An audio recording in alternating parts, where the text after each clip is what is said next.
नमस्कार. मी डॉक्टर राजीव तुंगारे. मी फिजिशियन आहे.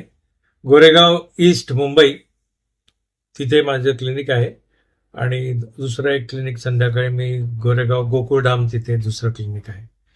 मी heart, diabetes, blood pressure, pneumonia, hepatitis, आज आपण हिपॅटायटिस बद्दल बोलणार आहोत.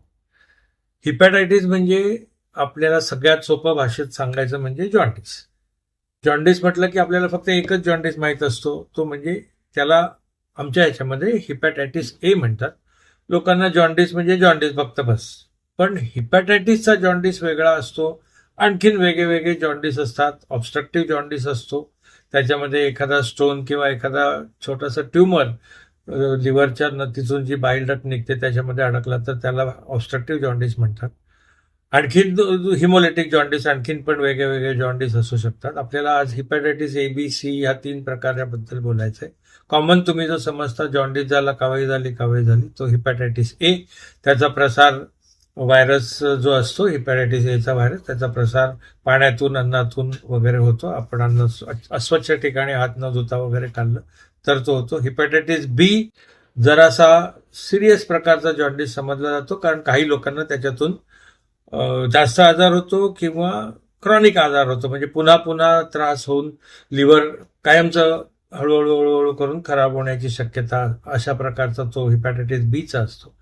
हिपॅटायटिस सी मुळे सुद्धा अशा प्रकारचं जॉन्डिस होऊ शकतो. या दोन्ही बी आणि सीचं ट्रान्समिशन असतं, ते रक्ताद्वारे किंवा सेक्शुअल इंटरकोर्सद्वारे होऊ शकतं.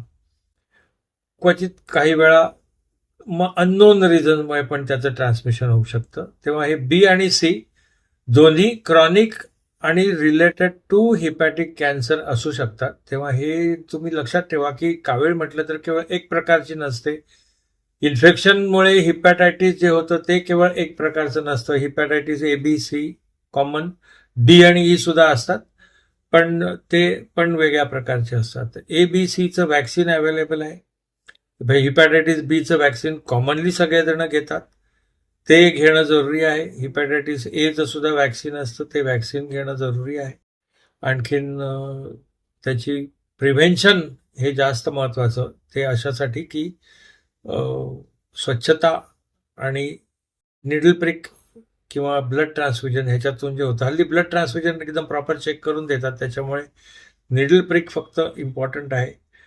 एकमेकांच्या वस्तू एकमेकांना वापरताना हिपॅटायटिस ए आणि बीच्या दृष्टीने जर रक्ताशी संबंध आला तर त्याचं ट्रान्समिशन होऊ शकतं, म्हणून ते महत्त्वाचं आहे. तर ह्या गोष्टी लक्षात घ्या. कावीळ वेगवेगळ्या प्रकारची असते. तर ह्या माहितीने तुम्हाला उपयोग होईल अशी आशा आहे. नमस्कार.